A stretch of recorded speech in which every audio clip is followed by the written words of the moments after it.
बिस्मिल्लाहिर्रहमानिर्रहीम। मेरा नाम डॉक्टर सादिक है और मेरी तरफ से सबको सलाम। आप लोग जहाँ पे भी है, अल्लाह पाक आप सबको खुश रखे। मैं बहुत खुशी के साथ, फ़ख्र के साथ ये अनाउंस करने जा रहा हूँ कि माशाल्लाह after successful running first aid USMLE step one course जो हमारा साइड बाय साइड चल रहा है, हम माशाल्लाह अब first aid USMLE step two C K वो स्टार्ट करने जा रहे हैं। उसकी जो प्रॉपर हम स्टार्ट करेंगे आफ्टर वन वीक।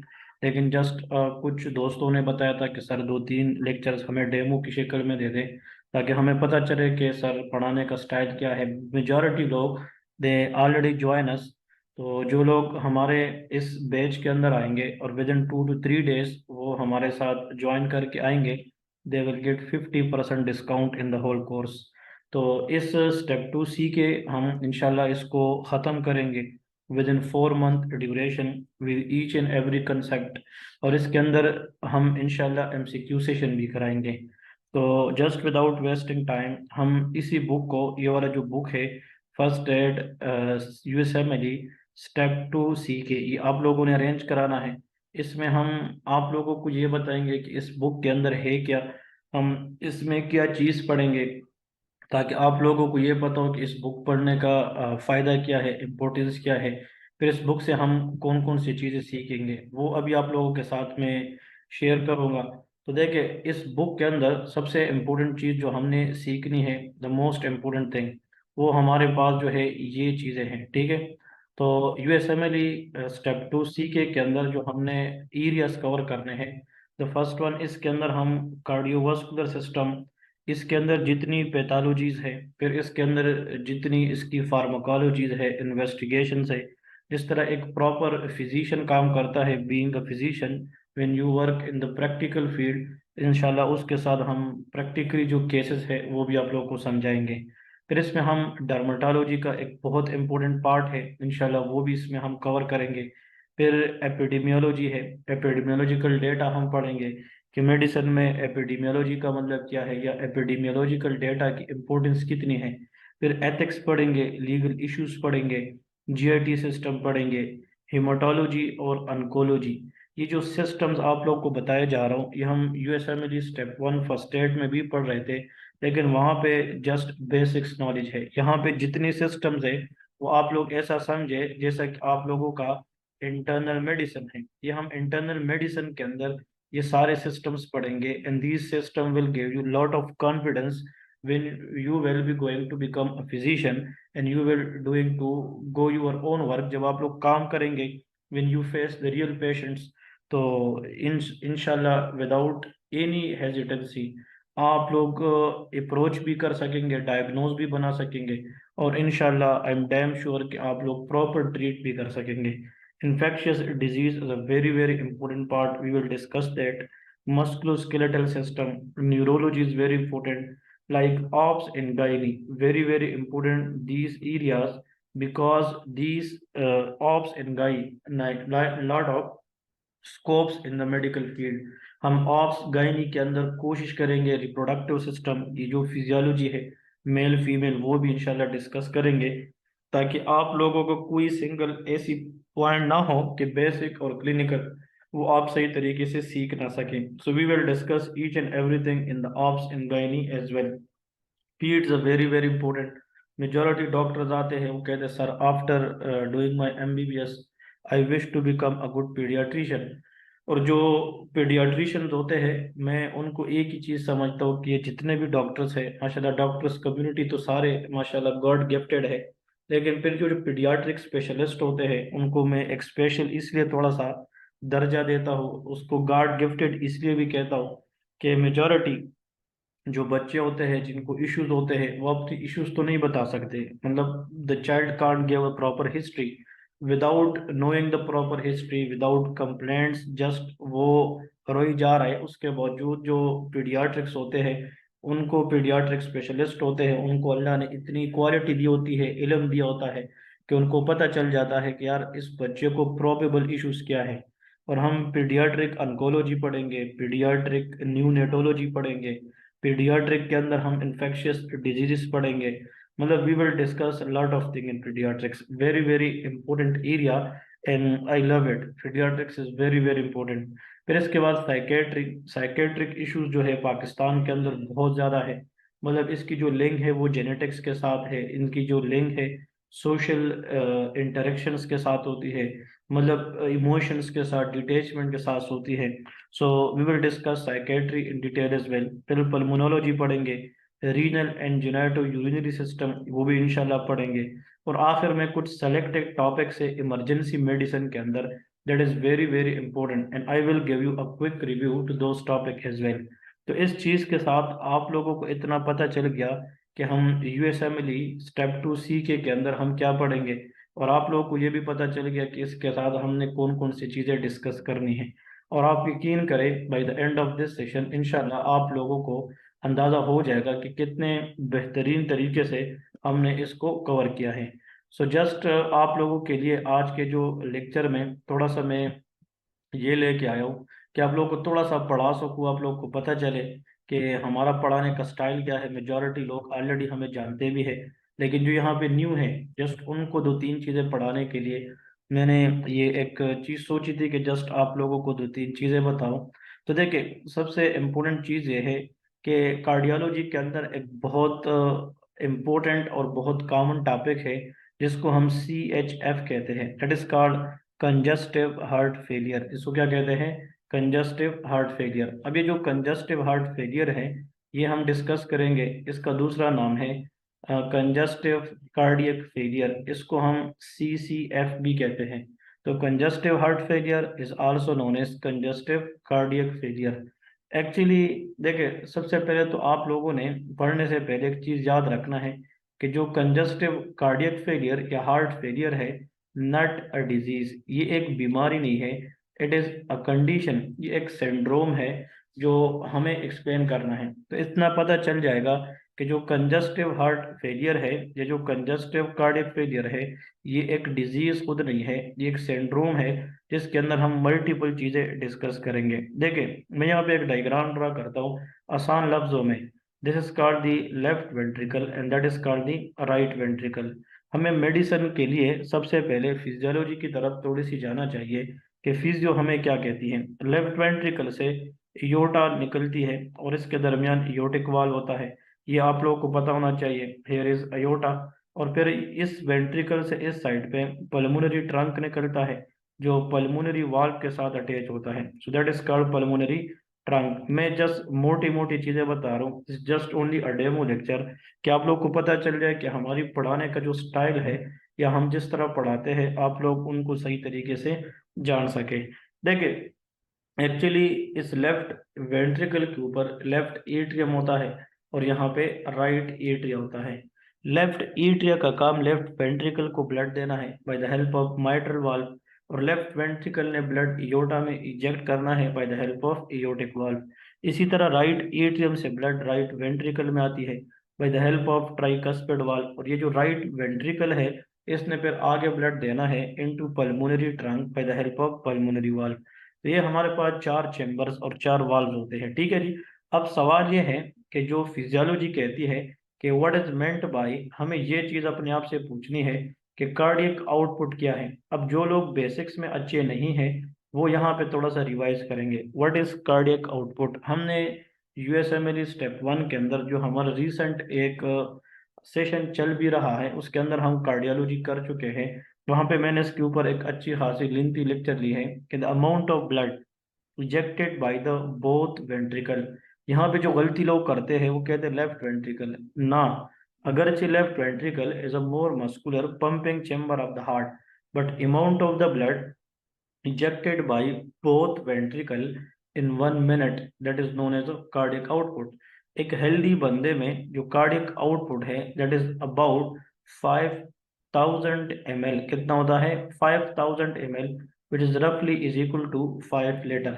तो आप लोगों ने सिर्फ इतना याद रखना है कि दोनों वेंट्रिकल से 1 मिनट में एक हेल्दी हार्ट जितना ब्लड बॉडी को देती है उसको हम कार्डियक आउटपुट कहते हैं, और ये तकरीबन 5000 ml या 5 लीटर होता है, ठीक है जी। अब ये इतना ब्लड हमारे बॉडी को इसलिए जा रही है कि हार्ट से हमारी बॉडी की डिमांड है। क्या चीज़ है? डिमांड है। इसका मतलब ये है कि हम, हमारा बॉडी जो है उसको पर मिनट पर सेकंड ब्लड चाहिए, ऑक्सीजन चाहिए, ग्लूकोज चाहिए। तो हमारी डिमांड होती है बॉडी से, ताकि हार्ट हमें ब्लड दे दे। तो कितना ब्लड देना चाहिए? 5 लीटर। अब यहाँ पे एक 2 सेकंड के लिए पॉज ले लें और थोड़ा सा आप लोग यहाँ पे एक चीज सोचें। देखिए, अभी तक हमने अभी डेफिनेशन को टच भी नहीं किया है। मैं फिजियोलॉजी से ही मेडिसिन निकाल रहा हूँ।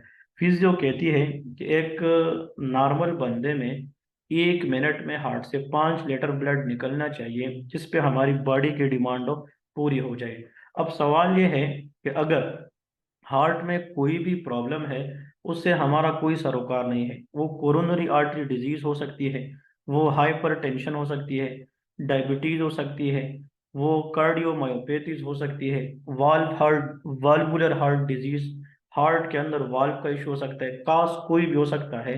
अगर हमारा हार्ट इतना ब्लड पंप ना करे कि वो बॉडी की डिमांड को पूरी करे, फिर उसी कंडीशन को हम कंजस्टिव हार्ट फेलियर कहते हैं। तो the heart is fail to fulfil the demand of the body. तो आप लोग अपना डेफिनेशन कैसे लिखेंगे? Inability of the heart to pump enough blood to maintain the body demand, या to maintain the body fluid homeostasis, या to maintain the body metabolic demand, that is known as heart failure. अब कभी कभार heart relax तो होता है, और relaxation आप लोगों को पता है कि अगर हार्ट हार्ट के अंदर देखें कि रिलैक्सेशन, तो हार्ट की जो रिलैक्सेशन है इसको हम डायस्टोल कहते हैं, ये भी तो सबको पता है। और जब हार्ट कॉन्ट्रैक्ट करता है, कॉन्ट्रैक्ट, और आप लोग को ये भी पता है कॉन्ट्रैक्शन के दौरान हार्ट का काम ये है कि वो ब्लड निकालता है। तो हार्ट की जो कॉन्ट्रैक्शन है इसको हम क्या कहते हैं? सिस्टोल कहते हैं। तो आप लोगों ने सिर्फ इतना याद रखना है, द मोस्ट इम्पोर्टेंट थिंग, कि एक्चुअली जो हार्ट है अगर वो रिलैक्स कर सकता है बट कॉन्ट्रैक्ट नहीं करता, तो मतलब ये है कि if the heart is relax properly but can't contract, तो उसका किस में मसला है? सिस्टोल में। तो उसका नाम सिस्टोलिक हार्ट फेलियर है। और अगर हार्ट में सिस्टोल की दम है बट वो ब्लड लेने के लिए प्रॉपर रिलैक्स नहीं होता, तो वो डायस्टोलिक हार्ट फेलियर है। तो देखिए कितने आसान है। अब जो हार्ट फेलियर है उसकी डेफिनेशन ये हुई थी कि अगर हार्ट 1 मिनट में इतना ब्लड ना निकाल पाए जिसपे बॉडी की डिमांड को हम पूरी करें, तो उसको हम कंजस्टिव हार्ट फेलियर कहते हैं। अगर हार्ट के अंदर प्रॉब्लम ऐसी हो कि वो रिलैक्स ना कर सके, उसका नाम डायस्टोलिक हार्ट फेलियर है। और जो कंट्रैक्ट ना कर सके उसका नाम सिस्टोलिक हार्ट फेलियर है।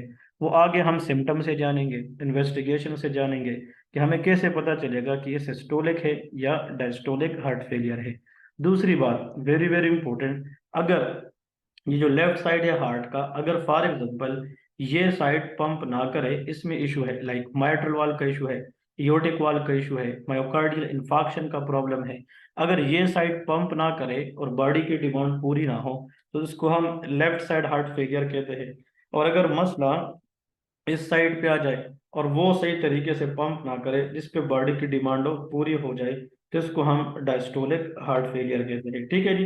तो systolic heart failure, diastolic heart failure, left side heart failure and right side heart failure. अब इन चीजों को हम डिस्कस करेंगे, एक एक देखते हैं कि किताब क्या कहता है।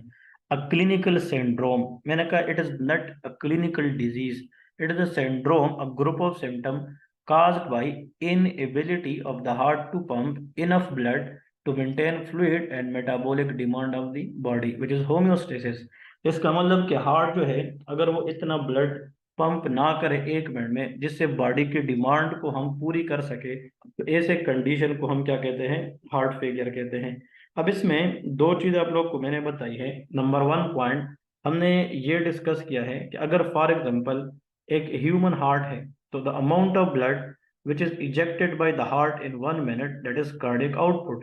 बट वो कंडीशन जिसमें हार्ट इतना पंप ना करे जिसपे बॉडी की डिमांड को पूरी करे, तो ऐसे कंडीशन को हम हार्ट फेलियर कहते हैं। ठीक है जी। अब इसमें दो चीजें हैं, इसकी वजह क्या है, इसकी रिस्क फैक्टर्स क्या है। लाइक कोरोनरी आर्टरी डिजीज है, हाइपरटेंशन है, लेकिन that should be uncontrolled hypertension, cardiomyopathies like dilated cardiomyopathies, hypertrophic obstructed cardiomyopathies, even we will discuss later, that is restrictive cardiomyopathy, वो भी हम इंशाल्लाह डिस्कस करेंगे in greater detail.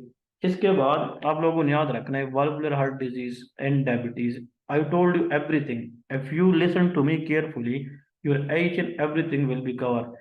American Heart Association is very very important, American College of Cardiology guideline, classify the heart failure according to clinical syndrome. अब वो classification क्या है जो NYHA है, that is very important, New York heart association. ये heart failure को 4 classes में ये डिवाइड करता है डिपेंडिंग अपॉन द सिम्टम। जो न्यूयॉर्क हार्ट एसोसिएशन है, it can classify the heart failure into 4 category, we will discuss it. अब हार्ट फेलियर क्या हो सकता है, left sided versus right sided हो सकता है, systolic versus non systolic, like that is diastolic. अब सिस्टोलिक में क्या है, जब हार्ट कंट्रैक्ट नहीं करे तो इजेक्शन फ्रैक्शन ऑटोमेटिकली कम होगी, देखिए इजेक्शन फ्रैक्शन भी कम होगी, वेंट्रिकुलर डायस्टोलिक वॉल्यूम बढ़ेगा क्योंकि heart will relax proper but can't able to contract, and if the heart can't contract properly the condition is called that is systolic heart failure. लेकिन मैं आप लोग को ये बता रहा हूँ कि आज हमारा जस्ट लेक्चर आप लोगों के लिए है कि आप लोग इसको सीखे और आप लोग इससे कोई फायदा हासिल करें। यार सर ने हमें इस तरह की मतलब कुछ चीजें पढ़ाई थी और आप लोग इसी को देख के जिसको लगे कि सर की जो पढ़ाने का स्टाइल है मुझे समझ आता है या मैं उसको मतलब सही तरीके से गेट कर सकता हूँ, तो most welcome to join us for the proper session that will help you a lot to learn each and everything. मैं थोड़ा सा अब यहाँ पे 2-3 मिनट लेके आप लोग को थोड़ा सा एक्सप्लेन करता हूँ। This is for example the normal human heart. मैं एक सिंपल सी डायग्राम ड्रा करता हूँ, that is 4 chamber. This is the right atrium, this is the left atrium, right ventricle and left ventricle. Everyone know, आप लोग को ये पता होना चाहिए कि यहाँ से जो डीऑक्सी ब्लड है ऊपर से सुपीरियर वीना केवा और जो नीचे से है that is called inferior vena केवा। अब यहाँ से ये दोनों आते हैं superior and inferior, this is SVC and this is the IVC। ठीक है जी।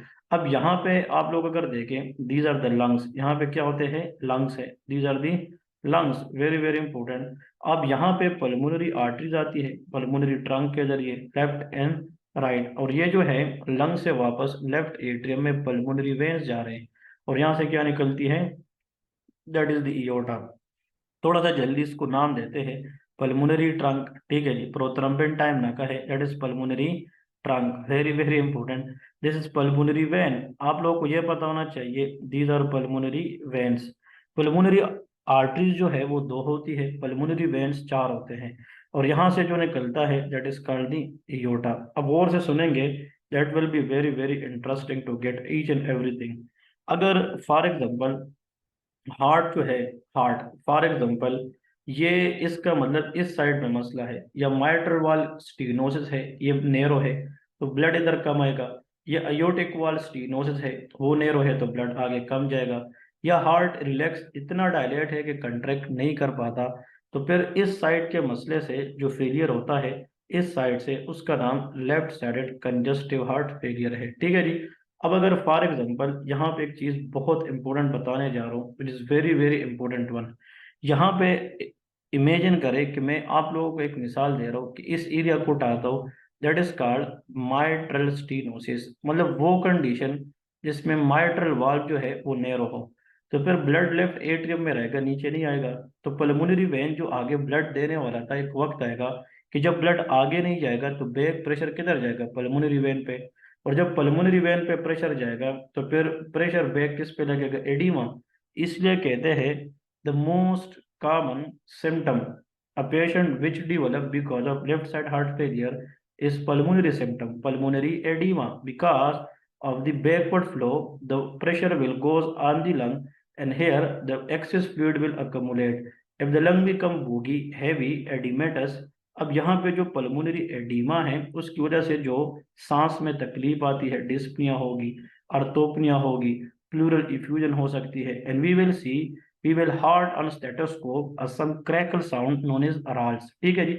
अब इसमें एक चीज आप लोग को समझाने जा रहा हूँ, होता यह है कि जब लंग्स पानी से भर जाएंगे, एडिमा होगा, तो फिर पल्मोनरी आर्टरी को आगे ब्लड देना मुश्किल होगा, so in the long run it can cause what, back pressure on pulmonary artery, and then pulmonary arterial hypertension can cause right side heart failure। तो जिन लोगों को राइट साइड हार्ट फेलियर होता है उन लोगों के अंदर क्या होता है, लेफ्ट साइड हार्ट फेलियर के चांसेस ज्यादा। तो एक सेंटेंस बताने जा रहा हूँ कि the most common cause of right side heart failure, it is called left side heart failure, क्योंकि left side initially can cause pulmonary edema, and this pulmonary edema via the pulmonary arterial hypertension can cause right side heart failure। अब जब right side fail हो तो superior Veena केवा आगे blood नहीं देगी, तो सुपीरियर वीना केवा बैक जाकर जिस वेन पे प्रेशर लगाएगी, that is internal jugular vein. इसलिए जो राइट साइड हार्ट फेलियर है उसमें इंटरनल जुगुलर वेन के अंदर प्रेशर बढ़ेगी, that is called jugular Venus distinction, JVP. अब ये जो S3 S4 गैलोप है ये हम नेक्स्ट के अंदर पढ़ेंगे, ये एबनॉर्मल हार्ट साउंड है। और जब इन्फीरियर वीना केवा पे बैक प्रेशर पड़ेगी, हेपेटिक वेन पे जाएगी, there will be hepatomegaly, excess fluid will be accumulate in the abdomen, it is ascites. Peripheral oedema, क्योंकि बॉडी के अंदर एडीमा होगी जिसको इनासार का कहते हैं, और अगर आप यहाँ पे उसी पेशेंट को लेटाते हैं राइट अपर क्वाड्रेंट, अगर आप लीवर को थोड़ा प्रेस करेंगे तो ये जेबीपी के अंदर रेज आती है, इसको हेपेटोजुगुलर रिफ्लक्स कहते हैं। तो इंशाल्लाह जब हम CK2 प्रॉपर डिस्कस करेंगे तो आप लोगों को, मैं जो लोग हमारे साथ इनरोल होंगे उनको हेपेटोजुगुलर रिफ्लक्स, जो चीज़ें क्लिनिकल है मेरे पास वीडियो में मैंने मरीजों पे की है, वो भी इंशाल्लाह आप लोग के साथ शेयर किया जाएगा, ठीक है। अब यहाँ पे मैंने एक सेंटेंस बोली है, ये नहीं भूलना कि जिस बंदे का राइट साइड हार्ट फेल है तो ज्यादातर चांस है कि उसका मसला कहाँ से होगा, लेफ्ट साइड। तो आप लोगों ने जहां से एक चीज जो समझनी है, इंपॉर्टेंटली याद रखनी है, वो ये है कि ये बात मैंने आप लोगों को अभी बताई है कि द मोस्ट कॉमन, अब ये चीज आप लोगों ने समझनी है, the most common cause of right side heart failure is a left side heart failure, and that is very very important statement to this area. अब इसमें जो सबसे इम्पोर्टेंट चीज है, ये जो राइट साइड हार्ट फेलियर की वजह लेफ्ट साइड है, थोड़ा सा ये भी आप लोग को बताता चलो कि इसकी आप लोग को इम्पोर्टेंस कहाँ पे समझ आएगी। देखिए बुक ने एक एक चीज जो लिखी है वो ठीक है, और हम इंशाल्लाह इसको डिस्कस करेंगे ग्रेटर डिटेल के साथ, इसको डील करेंगे, डिस्कस करेंगे, तो आप लोगों को हर एक चीज आसान होगी। यहाँ पे बुक ने क्या लिखा है, यहाँ पे बुक ने एक सेंटेंस लिखा है that is very very important. यहाँ पे क्या लिखा है, the most common cause of right sided heart failure is a left sided, क्योंकि हमने डिस्कस की है कि जब लेफ्ट साइड हार्ट फेल होगा वो बैक प्रेशर जाकर किस पे लगेगी, राइट साइड पे। तो यही एक थोड़ी सी डेमो आप लोगों को सिखानी थी। जो लोग इंटरेस्टेड है कि वो हमारे साथ CK2 इस तरह के कंडीशन में और इसी तरह कंसेप्ट इससे बेहतरीन एंगल से हम चीज़ें पढ़ाएंगे, प्रैक्टिकल चीज़ें इसमें करेंगे, within 4 month we will discuss, and our fee is very very low. तो आप लोग नंबर पे हमारी टीम के साथ, या इवन मेरा ये नंबर है, व्हाट्सएप नंबर है पर्सनल, आप लोग इस पे मेरे साथ रब्ता कर सकते हैं। इंशाल्लाह वी विल सपोर्ट यू, और इंशाल्लाह कोशिश होगी कि आप लोग को बेहतरीन से बेहतरीन लेक्चर दे दें और आप लोग पास करें और आप लोग चीज़ें सीखें। जज़ाकल्लाह, थैंक यू सो मच, अल्लाह हाफिज़।